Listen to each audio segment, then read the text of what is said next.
I did want to ask you a juicy question. I love juicy questions. What's one piece of healthcare advice you give friends and family most often? Okay, one piece of advice. I don't know. Can I give my top three? Please. Okay. All right. So number one. Hi, everyone, and welcome to a new episode of the ERS Money Talks podcast. I'm Crystal. And I'm Erica. And today we'll break down how your state health insurance works for you. We'll talk about what kind of plan you, as a state employee, are provided and how to make smart decisions that can save you money. Lots of great information for you on this episode. We know understanding your health insurance can be daunting, and that's why we invited an expert to help explain the ins and outs of how your health insurance plan works.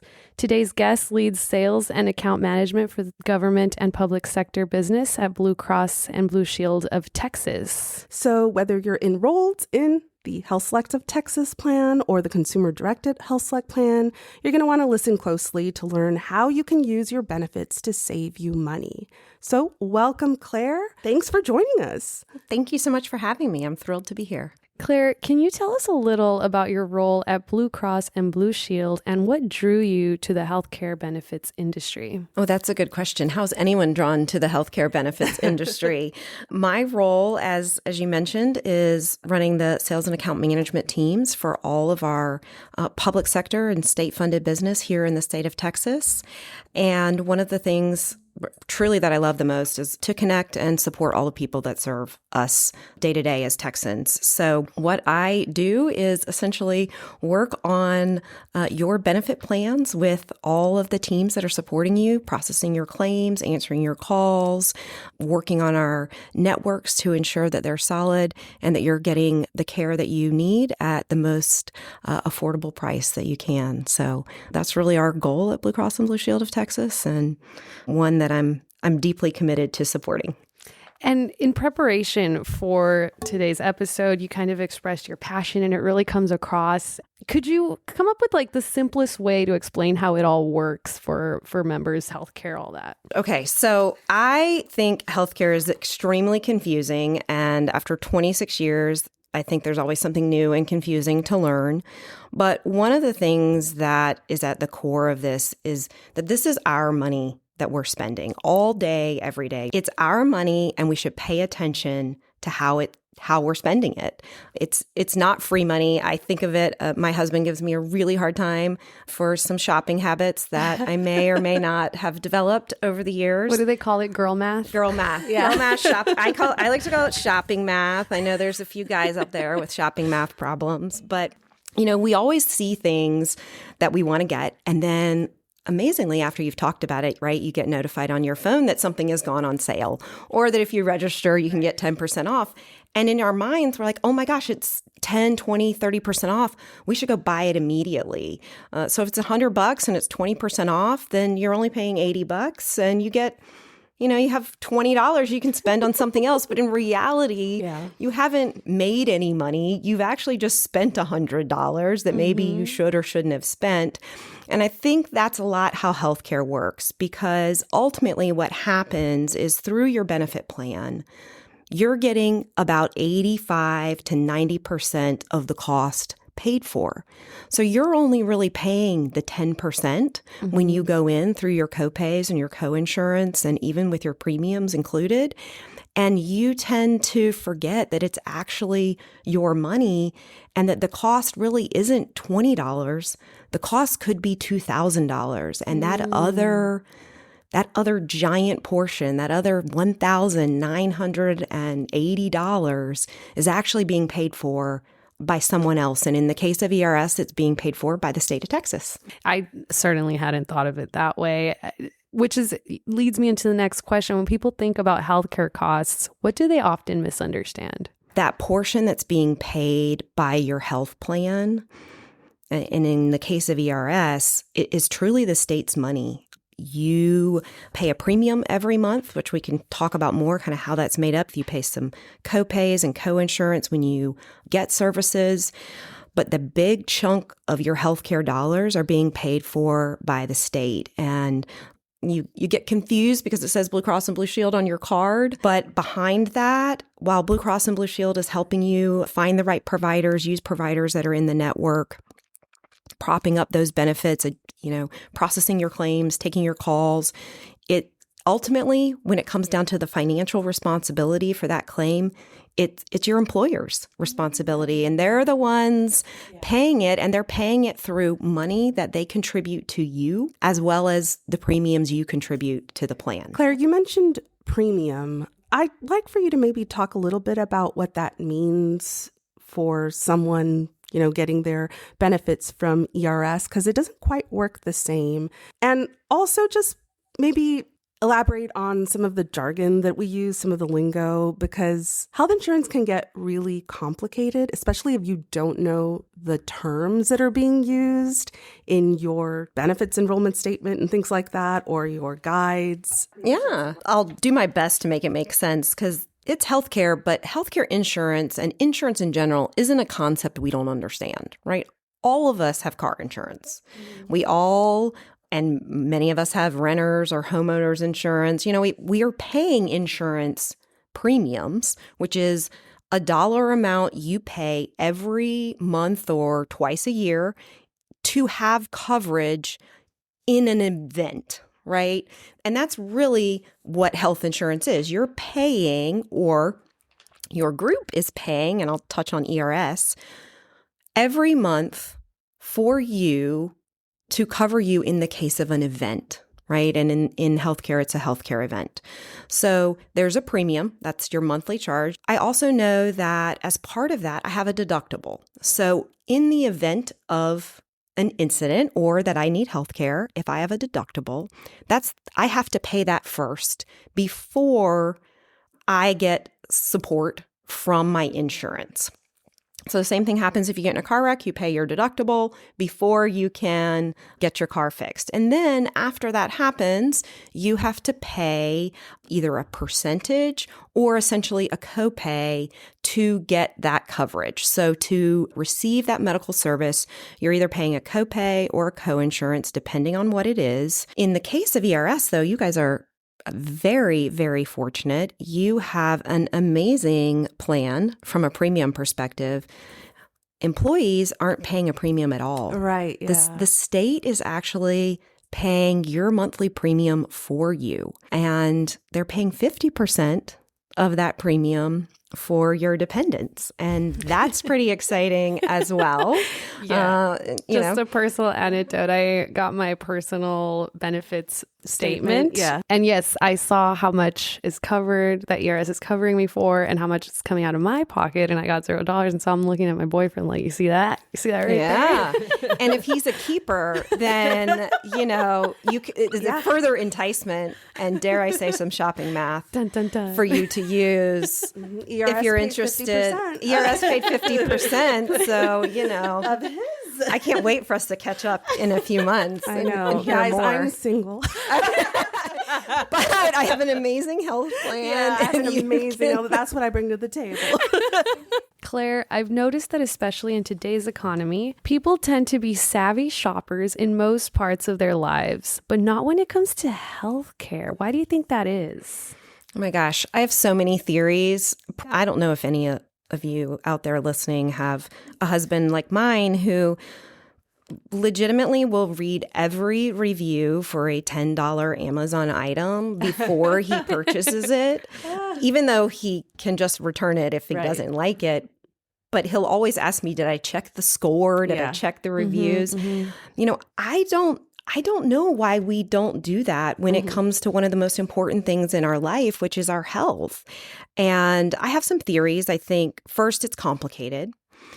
Second, I think most of us, and hopefully now you have a little bit of a better flavor, don't understand that it's your money. Whether you're paying that full, $1,000 for a service or you're only paying $20 copay, it's still your money at the end of the day. And it's really difficult to see as a consumer because you're not seeing that dollar amount go out of your pocket, but it's going to come out of your pocket maybe next year or later in this year. And so I would say that's probably the biggest thing. So what are some of the easiest ways people can lower their healthcare costs? Well, you guys have Health Select shoppers. Sweet. So that's, of course, one of the easiest ways that you can help lower your costs. But really, I would say first and foremost, understanding your benefit plan before you need it, right? So read your booklet. I know it's confusing sometimes. Call, ask a friend, but read your booklet, understand your benefits, and then based on your benefits, that's how you start making some smart choices. So I think easy ways is shopping. There are services that we all get, particularly once you crest over that 40-year mark, you've got to do some things that maybe you hadn't been doing. And those types of preventative services are very common. There's a lot of different places to get them.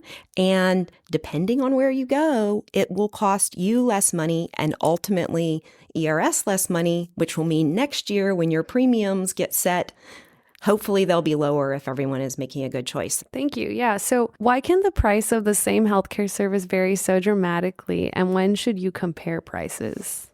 Well, so a lot of it has to do with location. I feel like a real estate agent sometimes. Location. Mm-hmm.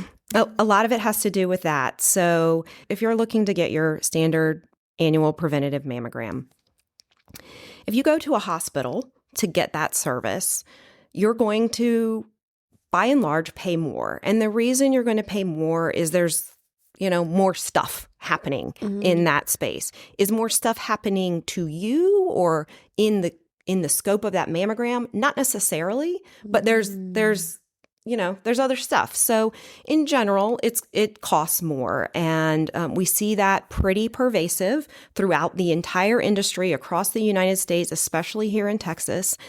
But there's a lot of freestanding places that you can go that might be right next to your favorite coffee shop to get that preventative mammogram that could be half or a third of the price of getting it in a hospital. And so not only then do you pay less, well, in the case of preventative, you're not paying it all, but you're not paying it all in the moment. That's the thing to remember, right? Okay. There's still a cost. Just because it's zero for a preventative mammogram, it's zero. Doesn't what do you mean?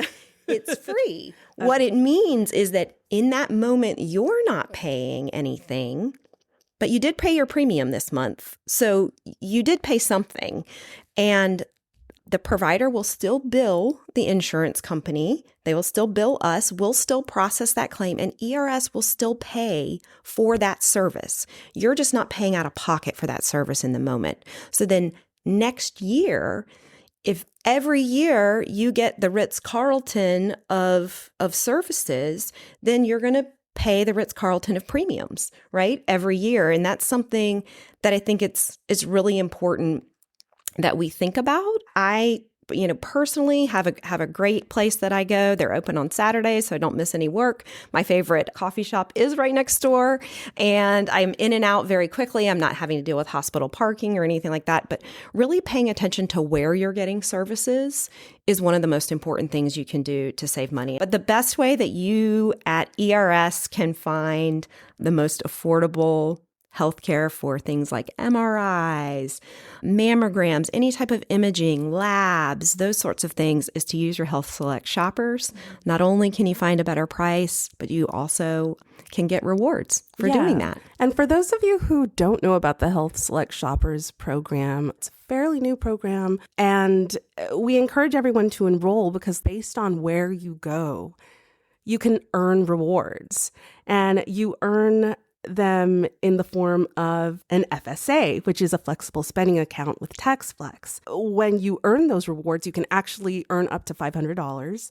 You can use that money to pay for eligible medical expenses. Not only does it help with the cost of the procedure, but also by earning you those rewards that you can probably use to buy, prescription drugs or whatever. You can use it for your copays. Right, you can exactly. use it for prescription drugs. I think you can even use your FSA for over-the-counter ibuprofen and Oh, Advil, yeah, we've right? talked about, So there's a lot of ways to use it. feminine products, Right. pimple patches. We've talked about it. If you ever are in the drugstore checking out and you're paying attention as they're ringing it up, it pops up if things are FSA eligible. And I love that feature now, that the drugstores have. So I think tissues, things that you wouldn't even imagine, chapstick, Oh yeah, I know. goes on and on. It does. It really does. And listener, we have a whole episode on some of these fun things. So we'll leave that in the show notes if you're interested in revisiting that one.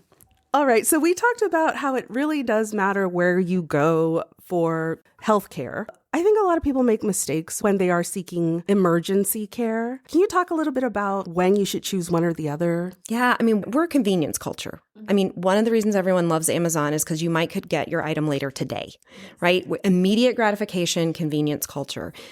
You can still have that in healthcare and be planful. And that starts with really thinking about, where should I go if? Now, I'm not suggesting that you can be perfect. I am not suggesting that when your newborn has a fever and is crying in the middle of the night, that you should make the absolute most perfect choice, because we're all going to make the choice that makes us feel most comfortable in those really scary moments. But being planful in advance. So there are things like a respiratory infection, a UTI, a migraine headache that you can use your PCP that you have a relationship with. You can do virtual visits, and you can even use online telemedicine choices. So you guys have Doc on Demand and MD Live. Be a little bit planful. Go ahead and register now. Don't wait to have to register in that moment. You can get on a call with a physician almost immediately. You don't have to go sit in an urgent care and, put on a mask and hope you were the first one there and all those types of things. Now, if you're in a position where you've had an injury, or maybe you have a severe headache, or you've been sick for many days and you haven't been able to eat or drink, that's when it might be an appropriate time to consider something more and what I would say maybe be a higher level of care, like an urgent care facility. I highly recommend that you stay out of an ER unless it's 100% an emergent situation that you think needs significant intervention. And in those situations, find your way to a hospital ER and not to one of these amazing facilities that advertises themselves as an ER. I was about to mention that. Those freestanding emergency rooms. And the reason for that is your goal is to get the most appropriate care for you, right? At the right setting. I personally have a life goal of trying to stay out of the hospital as much as possible. And so I think that's where, managing your health, looking up front at what's the right thing to do. But certainly utilize your PCP, utilize virtual care, step up to urgent care when it's really necessary, when it's the weekend and you can't get in touch with your PCP and you can't get your fever down. Those types of things are something that, and everyone, again, I'm not a physician. Everyone needs to make the best choice for them in the moment, but being planful in advance and kind of knowing where to go for particular things. And, if you're using Blue Access for members or any other tools, you can look online and see where's the closest urgent care. Right? Urgent care is cheaper than ER. A lot of times they get you in and out quicker. It's less costly for you. It's less costly for your plan. So know where they are. Know their hours of operation. These are the types of things you do in advance. We all know if we search through enough products on Amazon, we might find the one that's delivered by tomorrow morning or later today. It's the same kind of thing with healthcare. Find the places around you that are open. And of course, always utilize your relationship with your PCP. I did want to ask you a juicy question. I love juicy questions. What's one piece of healthcare advice you give friends and family most often? Okay, one piece of advice. I don't know. Can I give my top 3? Please. Okay. All right. So number 1, read your benefit plan. Number 2, as one of my favorite high school teachers said, the only dumb question is the one unasked. And ask questions. Don't be afraid to ask questions of your employer, of your physician. Most importantly, they're human just like us. So ask them questions. Use the chat function on our on our portal for Blue Cross or call if you prefer that method. Ask questions about your benefit plan, understand how it works. And then the third piece of advice is get a relationship with a PCP. See them annually. Make sure you have that relationship. It's one of the most important ones you'll develop outside of your family. Ooh, that PCP one actually does come as a surprise to me. I've been very, I'm just part of a group of folks that I think I'm just so healthy and untouchable. Well, I love my PCP. Yes. She's fantastic, and I've had such great experience with her. I get my annual physical. I know everyone says, it takes months to get your annual physical. Well, just know that in advance because they plan to have more time with you. So don't call when you need it the next day. Call 2 months out and make your appointment. Block your work calendar, your home calendar, whatever you need to do. I mean, my PCP was able to give me a lot of it. I'm aging a little bit at this point, and I got a few creaks and cracks. I think it's really important that she is able to help advise me and give me kind of alternate opinions about things, what I should do, things I can consider, and I can spend that time asking her all those questions about things that maybe I don't understand. Right. Yeah, thank you for sharing that with us. That's great advice. Thank you so much for joining us, Claire. We're so happy to have you as an expert today. If you are a State of Texas employee and you aren't subscribed to our monthly newsletter, Money Matters, what are you waiting for? We'll put the details on how to subscribe in the show notes. If you have an idea for a podcast topic, please email us at storyideas@ers.texas.gov or leave a comment on our Facebook page or Instagram page. That's right. We officially launched Instagram last month, which I know what you're thinking. What do you mean you just launched it? The answer is yes. We are here. We are in the future. And that handle is at ERS of Texas. So make sure you follow us. You'll get more information there. And also, actually, feel free to send us your ideas through a direct message on there as well. All right. We'd love to hear your thoughts on Money Talks. Thanks for having me. Thank you. This information is for informational purposes only and is not intended to provide investment, legal, or tax recommendations or advice.